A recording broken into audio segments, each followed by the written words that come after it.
शिखा शुक्ला और आप देख रहे हैं the viral news 974। The viral news 974 में आपका हार्दिक स्वागत है। खबर अच्छी लगे तो चैनल को सब्सक्राइब और खबर को शेयर जरूर करें। विभिन्न मांगों की पूर्ति को लेकर आशा कार्यकर्ताओं द्वारा 12, 13, 14 अगस्त 2025 से 3 दिन राज्य के सभी जिलों में रात्रिकालीन धरना दिया जा रहा है। आशा कार्यकर्ता तुमकुर में जिला कलेक्टर कार्यालय के पास भी रात्रिकालीन धरना दे रही हैं। आशा कार्यकर्ता बारिश की परवाह किए बिना धरना दे रही हैं। मुख्यमंत्री की घोषणा के अनुसार आशा कार्यकर्ताओं को 1 अप्रैल से केंद्र सरकार की प्रोत्साहन राशि के अतिरिक्त न्यूनतम 10,000 रुपये मानदेय दिया जाए और इस वर्ष के बजट में आंगनबाड़ी गर्म भोजन कार्यकर्ताओं को दिया जाए। 10,000 रुपये के वेतन में वृद्धि का आदेश तुरंत जारी किया जाए और विभिन्न मांगों की पूर्ति की मांग को लेकर जिला कलेक्टर कार्यालय के पास एक विशाल रात्रिकालीन धरना दिया जा रहा है। इस अवसर पर आशा कार्यकर्ताओं की जिला अध्यक्ष रेखा ने कहा कि आशा कार्यकर्ता ग्रामीण और शहरी मलिन बस्तियों के लोगों विशेषकर महिलाओं जो स्वास्थ्य सेवाओं के लिए संघर्ष करती हैं के लिए आशा की किरण है और आशा बच्चों की किसी भी स्वास्थ्य संबंधी जरूरत के लिए पहला कॉल सेंटर है। जनता और सरकार की अपेक्षा के अनुरूप आशा अपनी सेवाओं से सबसे गरीब लोगों को स्वस्थ रखने के लिए दिन रात काम कर रही हैं। हालांकि समुदाय से मिले सम्मान और सराहना ने उन्हें खुशी किया है, लेकिन हमारी सरकारें जो इन सेवाओं को प्राप्त करती हैं उन्हें उनकी सेवाओं का उचित प्रतिफल नहीं दे पाई है और उन्हें निराश ही किया है। आशा कार्यकर्ताओं ने चेतावनी दी है कि अगर उनकी मांगें पूरी नहीं हुई तो वो आने वाले दिनों में बेंगलुरु के फ्रीडम पार्क में विरोध प्रदर्शन करेंगी। AN पीर की रिपोर्ट।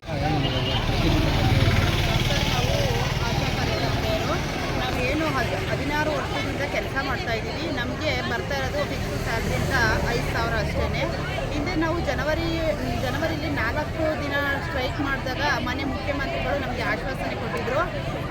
ಏಪ್ರಿಲಿಂದ 10,000 ಗ್ಯಾರಂಟಿ ಎಲ್ಲ ಆಶಾ ಕಾರ್ಯಕರ್ತೆಯರಿಗೂ ನಾವು ಕೊಡ್ತೀವಿ ಅಂತ ಹೇಳ್ಬಿಟ್ಟು ಏಪ್ರಿಲಿಂದ ಕೊಡ್ತೀವಿ ಅಂತ ಹೇಳಿದರು. ಇವಾಗ 5 ತಿಂಗಳಾದ್ರೂ ಸಮೇತ ನಮಗೆ ಯಾವುದೇ ಒಂದು ಆರ್ಡರ್ ಕಾಪಿನ ನಮ್ಮ ಮನೆ ಮುಖ್ಯಮಂತ್ರಿಗಳು ಕೊಡೋದಾಗಲಿ ಒಂದು ಭರವಸೆನೇ ಆಗಲಿ ನೀಡಿಲ್ಲ. ಸೊ ಹಂಗಾಗಿ ನಾವು ಎಲ್ಲ ಜಿಲ್ಲೆಯಾದ್ಯಂತ ಪ್ರತಿ ಜಿಲ್ಲೆಗಳನ್ನು 31 ಜಿಲ್ಲೆ ಏನಿದೆ ಎಲ್ಲ ಜಿಲ್ಲೆಗಳನ್ನು ಒಂದು ಏಕಕಾಲಕ್ಕೆ 3 ದಿನ ಇವತ್ತು ನಾಳೆ ನಾಡಿದ್ದು ಅಹೋರಾತ್ರಿ ಧರಣಿನ ಹಮ್ಮಿಕೊಂಡಿದ್ದೀವಿ. ಮಾನ್ಯ ಮುಖ್ಯಮಂತ್ರಿಗಳು ನಾವು ಜಿಲ್ಲೆಯಲ್ಲಿ ಮಾಡಿದ್ರೂ ನಮಗೆ ಬೇಡಿಕೆ ಈಡೇರಿಸಲಿಲ್ಲ ಅಂತಂದರೆ ನಾನು ನೆಕ್ಸ್ಟ್ ಸ್ಟೆಪ್ಪು ಏನು ಜನವರಿಲಿ ಮಾಡಿದ್ವೋ 4 ದಿನ ಮಾಡಿದ್ವೋ ನಾವು 15 ದಿವಸ ಆಗಲಿ 20 ದಿವಸ ಆಗಲಿ ನಾವು ಮತ್ತೆ ಫ್ರೀಡಮ್ ಪಾರ್ಕಿಗೆ ಹೋಗಿ ಎಲ್ಲ ಆಶಾ ಕಾರ್ಯಕರ್ತರು ಹೋಗಿ ಅಲ್ಲಿ ಧರಣಿ ಮಾಡೋಕ್ಕೆ ನಾವು ಮುಂದಾಗ್ತೀವಿ ಅಂತ ಈ ಸಂದರ್ಭದಲ್ಲಿ ಹೇಳ್ತಾ ಇದ್ದೀವಿ ಸರ್. ನಮಗೆ ಆಶಾ ಕಾರ್ಯಕರ್ತೆಯರಿಗೆ ಇವಾಗ ಏನು ಮಾಡಿದ್ದಾರೆ ಅಂತಂದರೆ ಒಂದು ಆಶಾಗೆ ಮುಂಚೆ ಇದ್ದಿದ್ದು 1,000 ಪಾಪ್ಯುಲೇಷನ್ನು, ಬಟ್ ಆದರೆ ಈಗ ಒಂದು ಆಶಾ ಕಾರ್ಯಕರ್ತೆಯರಿಗೆ 2,000 ಪಾಪ್ಯುಲೇಷನ್ವರೆಗೂ ಬೈಫರ್ಗೇಷನ್ ಮಾಡಿದ್ದಾರೆ. ಮುಂಚೆ 1,000 ಇದ್ದು ಇವಾಗ 2,000 ಮಾಡಿದ್ದಾರೆ. ಮತ್ತು ಎಲ್ಲ ಆಶಾಗಳನ್ನ ಯಾವ ಕಡಿಮೆ ಜನಸಂಖ್ಯೆ ಇದ್ದ ಅಂಥ ಆಶಾಗಳನ್ನ ತೆಗಿತಾ ಇದ್ದಾರೆ. ಮತ್ತು ನಮಗೆ ಏನು ಇನ್ಸೆಂಟಿವು ಬರ್ತಿರೋದು ಅದು ಕರೆಕ್ಟ್ ಟೈಮಿಗೆ ಬರ್ತಾ ಇಲ್ಲ. ಕರೆಕ್ಟ್ ಟೈಮಿಗೆ 3 ತಿಂಗಳಿಂದ ಹಾಕಿಲ್ಲ, ಇವಾಗ 2 ತಿಂಗಳದು ಇವತ್ತು ಹಾಕಿದ್ದಾರೆ. ಸೊ ಹಿಂಗಾಗಿ ನಮಗೆ ಬರೋ 7,000ದಲ್ಲಿ ಮನೆ ನಡೆಸೋಕ್ಕೆ ಆಗೋದಿಲ್ಲ. ತುಂಬ ಕೆಳಮಟ್ಟದಲ್ಲಿ ನಾವು ಕೆಲಸ ಮಾಡ್ತಾ ಇದ್ದೀವಿ. ನಮಗೆ 7,000ಕ್ಕೆ ಯಾವುದೇ ರೀತಿ ಒಂದು ಮಕ್ಕಳು ಎಜುಕೇಷನ್ ಆಗಿರ್ಬೋದು. ಜನಸಂಖ್ಯೆ ಜಾಸ್ತಿ ಮಾಡಿದ್ದಾರೆ, ಇನ್ಸೆಂಟಿವ್ ಜಾಸ್ತಿ ಇಲ್ಲ, ಜನಸಂಖ್ಯೆ ಮಾತ್ರ ಜಾಸ್ತಿ ಮಾಡಿದ್ದಾರೆ, ಇನ್ಸೆಂಟಿವ್ ಜಾಸ್ತಿ ಮಾಡಿಲ್ಲ ಸರ್. ಸೊ ತಮ್ಮ ಬೇಡಿಕೆ ಬಂದು ಬರೀ ಸ್ಯಾಲ್ರಿ ಒಂದೇನಾ ಅಥವಾ ಬೇರೆ ಏನೋ ಬೇಡಿಕೆಗಳಿವೆ? ನಮಗೆ ಇಡಿಗಂಟು ಅಂದರೆ 60 ವರ್ಷ ಆಗಿರೋ ಅಂಥ ನಿವೃತ್ತಿ ಹೊಂದಿದವ್ರಿಗೆ ನಮಗೆ ಏನು ಬೇರೆ ಇದರಲ್ಲಿ ರಾಜ್ಯದಲ್ಲಿ ಕೊಡ್ತಾ ಇದ್ದಾರೆ ಅಂಥದ್ದು ನಮಗೆ ಇಡಿಗಂಟು ಕೊಡಬೇಕು. 5 ಲಕ್ಷ ನಾವು ಇಡಿಗಂಟು ಜನವರಿಲಿ ಕೇಳಿದ್ದು.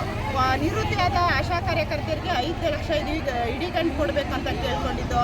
ಮತ್ತು ಕಾರ್ಮಿಕರಂತ ಪರಿಗಣಿಸಿ ನಮ್ಮ ಆಶಾ ಕಾರ್ಯಕರ್ತರು ತಳಮಟ್ಟದಲ್ಲಿ ಕೆಲಸ ಮಾಡ್ತಾ ಇದ್ದೀವಿ, ಕಾರ್ಮಿಕರಂತ ಪರಿಗಣಿಸಿ ಅಂತ ನಾವು ಬೇಡಿಕೆ ಇಟ್ಟಿದ್ದೀವಿ. ಮತ್ತು ಈಗ ಆಶಾ ಸುಗಮಗಾರರನ್ನು ತೆಗೆದಿದ್ದಾರೆ, ಅವ್ರನ್ನೂ ತಗೋಬೇಕು ಅಂತ ಹೇಳ್ಬಿಟ್ಟು ಅವರು 10 ವರ್ಷದಿಂದ ನಾವು ಕೆಲಸ ಮಾಡ್ತಿದ್ದೀವಿ. ಆಶಾ ಸುಗಮಗಾರರಾಗಿರ್ಬೋದು, ಆಶಾ ಕಾರ್ಯಕರ್ತರು 16 ವರ್ಷದಿಂದ ಕೆಲಸ ಮಾಡ್ತಾ ಇದ್ದಾರೆ. ತಗೋಬೇಕು, ಯಾರನ್ನೂ ಕೈ ಬಿಡಬಾರ್ದು.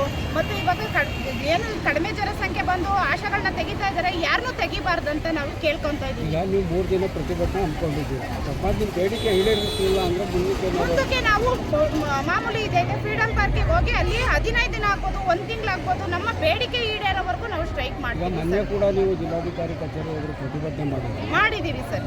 ಅವಾಗ ಏನಂತ ನಿಮ್ಗೆ ಅದು ಯಾವುದೇ ರೀತಿ ಆಗಲಿ ನಮಗೆ ಆಶ್ವಾಸನೆ ಕೊಟ್ಟಿಲ್ಲ ಸರ್. ಮಾನ್ಯ ಮುಖ್ಯಮಂತ್ರಿಗಳು ಯಾವುದೇ ಆಶ್ವಾಸನೆ ಕೊಟ್ಟಿಲ್ಲ. ಒಂಥರ ಕೀಳಾಗಿ ಆಶೆಗಳಂದ್ರೆ ಕೀಳಾಗಿ ನೋಡ್ತಾ ಇದ್ದಾರೆ ಸರ್. ಈಗ ಅಧಿಕಾರಿಗಳು ಯಾರು ಬಂದಿಲ್ಲ ಸರ್. ಇನ್ನು ಇವಾಗ ಸ್ಟಾರ್ಟ್ ಮಾಡಿದೀವಿ, ಯಾರು ಬಂದಿಲ್ಲ ಸರ್ ಅಧಿಕಾರಿಗಳು. ನಾವು ಈ 3 ದಿನ ಏನಾಯ್ತು ಧರಣಿನ ಮಾಡ್ತೀವಿ, ಮುಂದುವರಿಸ್ತೀವಿ ಸರ್. ಹೆಚ್ಚಿನ ಸಂಖ್ಯೆಯಲ್ಲಿ ನಮ್ಮದು ಡಿಸ್ಟಿಕಲ್ಲಿ ಇರೋದು 2000 ಆಶಾ ಕಾರ್ಯಕರ್ತೆಯರು 2000 ಆಶಾ ಕಾರ್ಯಕರ್ತೆಯರು ಬಂದು ಅಹೋರಾತ್ರಿ ಧರಣಿನ ಮಾಡ್ತೀವಿ. ಇಡೀ ಜಿಲ್ಲಾದ್ಯಂತ ಎಷ್ಟು ಜನ ಆಶಾ ಕಾರ್ಯಕರ್ತರಿದ್ದೀರಿ? 42,000 ಆಶಾ ಕಾರ್ಯಕರ್ತೆಯರಿದ್ದಾರೆ ಸರ್ ತುಮಕೂರು ಜಿಲ್ಲೆ. ಸಾರಿ, ಇದರಲ್ಲಿ ಈಗ ತುಮಕೂರು ಜಿಲ್ಲೆಯವರೆಲ್ಲ ಪ್ರತಿಯೊಂದು 2,000 2,000 ನಿಮ್ಮ ಹೆಸರು? ರೇಖಾ ಕಾರ್ಯದರ್ಶಿ, ಜಿಲ್ಲಾ ಕಾರ್ಯದರ್ಶಿ.